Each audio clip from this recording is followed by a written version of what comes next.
आप देख रहे हैं जय भारत टीवी। हाईकोर्ट बेंच को ऋषिकेश शिफ्ट करने के मामले में हाईकोर्ट बार एसोसिएशन ने सुप्रीम कोर्ट का रुख किया है।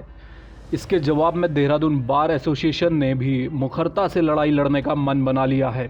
हाईकोर्ट शिफ्ट करने के मुद्दे पर एक तरह से कुमाऊं और गढ़वाल के वकीलों में टकराव देखने को मिला है।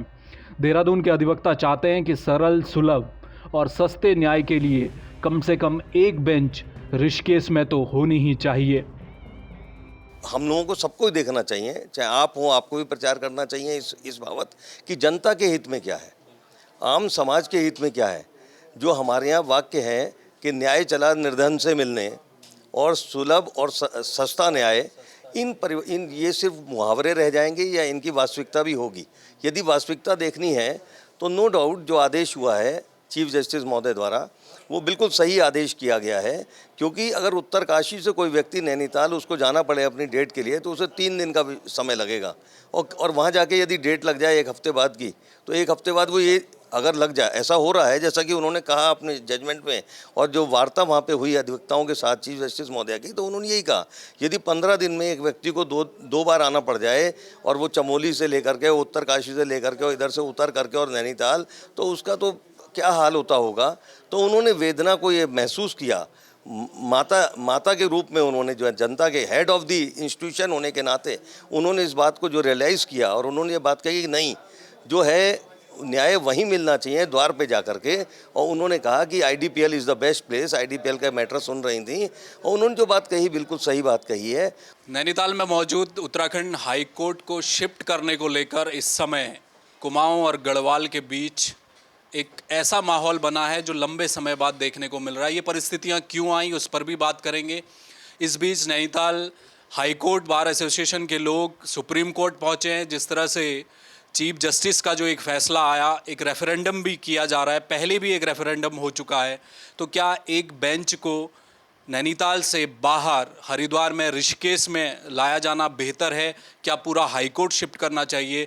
उस पर देहरादून बार एसोसिएशन क्या कर रहा है? लगातार पिछले दिनों हमने देखा यहाँ पर विरोध भी जताया गया। राजवीर बिष्ट हमारे साथ हैं, सचिव देहरादून बार एसोसिएशन।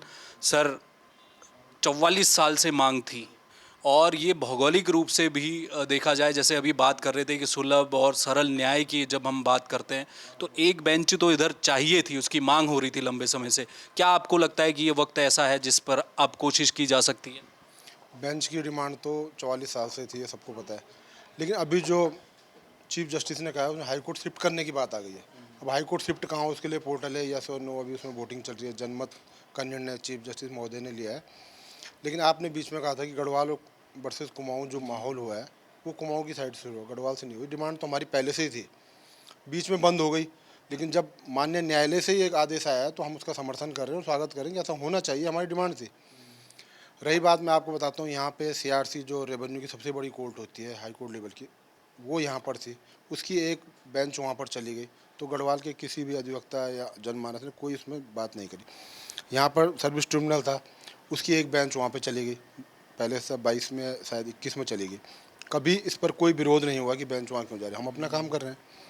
इसी प्रकार से और भी एक कॉमर्शियल कोर्ट का गठन हुआ था पूरे स्टेट लेवल पर, जो देहरादून में बनी थी, 18-20 में बनी सर, उसका भी एक बेंच वहाँ पे कॉमर्शियल कोर्ट की बन गई। तो यानी 2 बेंच वहाँ हमेशा बनती है। उत्तराखंड में गढ़वाल के क्षेत्र का, देहरादून हो, आपका हरिद्वार, कभी इस बात का विरोध नहीं हुआ कि बेंच वहाँ क्यों गई, क्योंकि वो पब्लिक इंटरेस्ट में थी। पिथौरागढ़ का आदमी भाई देहरादून आ रहा है तो दिक्कत होगी, हल्द्वानी में होगी तो सुविधा होगी। वही बात हम कह रहे हैं कि हाई कोर्ट अगर वहाँ है तो उसकी एक बेंच, हम ये नहीं करेंगे आप हम तो पहले कहते थे कि आप रुड़की ले आओ, हरिद्वार ले आओ, देहरादून ले आओ। आईडीपीएल को सजेस्ट चीफ जस्टिस महोदय ने किया है और हम उसका समर्थन कर रहे हैं और स्वागत कर रहे हैं। सर, वो ये भी एक बड़ा दिलचस्प पहलू है जिस पर चीफ जस्टिस उस मामले की सुनवाई कर रहे थे। वो क्या वाकई में बेंच शिफ्ट करने का मामला था या वो हाई कोर्ट शिफ्टिंग की बात चल रही थी? क्योंकि ऐसा तो नहीं था कि एक वकीलों का एक वर्ग था या आप लोग थे जो चाहते थे कि यहाँ आ जाइए, तो कोर्ट की तरफ से ही चीज़ें। ये आईडीपीएल में जो 217 परिवार वहाँ पे रह रहे हैं, पुराने जो उनके कर्मचारी, उनकी एक रिट चल रही थी। उस पर जब आईडीपीएल की भूमि की बात आई तो चीफ जस्टिस ने चीफ सेक्रेटरी को पूछा कि आप इतनी बड़ी जो लैंड है इसका आप करेंगे क्या? तो चीफ सेक्रेटरी ने कहा कि हमारी बहुउद्देशीय योजनाएं कभी भविष्य में होंगी इसमें। तो मैम जो चीफ जस्टिस है उन्होंने कहा क्यों ना हम वहाँ हाई कोर्ट शिफ्ट कर दें। वहाँ से तो उसमें वर्चुअल कुछ वकील थे, कुछ फिजिकली वहाँ पे थे, तो ये बात फैल गई, तो उनका विरोध होना था, तो मैम ने वो ऑर्डर पेंडिंग कर दिया और लंच के बाद उसे रखा। तो लंच के बाद फिर उसमें डेट लगाई 21, फिर 10 को ही उन्होंने ऑर्डर कर दिया कि इसमें हम न्यूज़ पोर्टल में जनमत से करेंगे। ज़मीन को लेकर जो गोलापार की ज़मीन को लेकर हो रहा था सर, वो उसमें इसमें आपको सरकार का क्या रुख लगता है? क्योंकि इस गोलापार की जो ज़मीन थी उसमें ये बताया गया, कोर्ट ने भी कहा कि भाई 75% पेड़ वहाँ पर हैं, उनको कैसे काटा जाएगा, तो कोई और ज़मीन ढूंढ लीजिए। तब से वो सरकार गोल गोल घूमती ही जा रही है।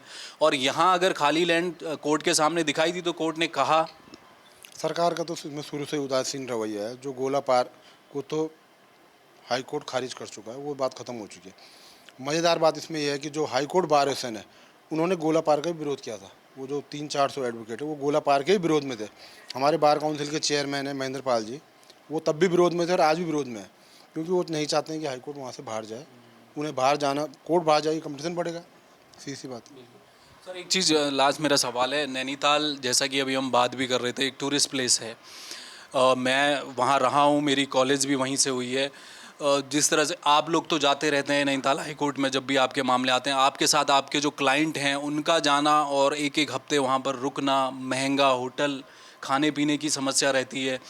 तो इन सब को देखते हुए क्या, क्योंकि जब पिछली बार रेफरेंडम करा था, मुझे याद है कि नैनीताल की 70% जनता भी ये चाहती है कि हाईकोर्ट आप ले जाइए यहाँ से, इसे टूरिस्ट प्लेस रहने दीजिए। और मज़ेदार आंकड़ा ये भी है कि नैनीताल में जो अधिवक्ताएं हैं उनमें 60% लोग गढ़वाल के हैं जो वहाँ पर वकालत कर रहे हैं।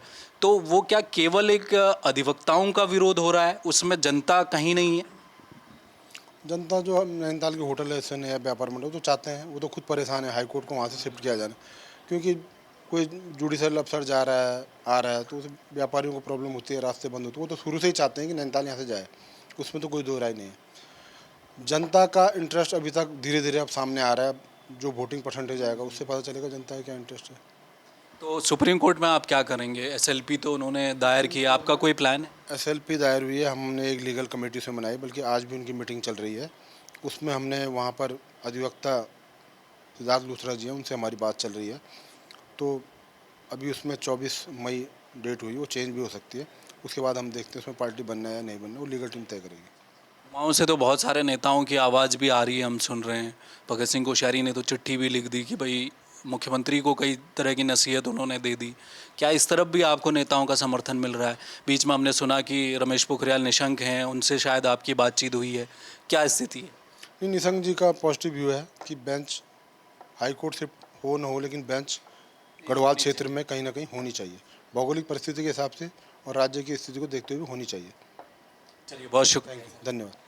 तो ये थे राजवीर बिष्ट और सचिव हैं देहरादून बार एसोसिएशन के। एसोसिएशन के तमाम जो अधिवक्ता हैं, पिछले दिनों विरोध भी किया, वो यही चाहते हैं कि जब चीफ जस्टिस की ओर से कोई आदेश आया है, और ऐसा नहीं था कि यहाँ के अधिवक्ता जाकर वहाँ पर कोई याचिका दायर की हो कि एक बेंच हमें दे दीजिए इस तरफ को, वो कोर्ट की तरफ से आया है। सरकार की नाकामी ये रही कि अभी तक ज़मीन सरकार ढूंढ नहीं पाई है।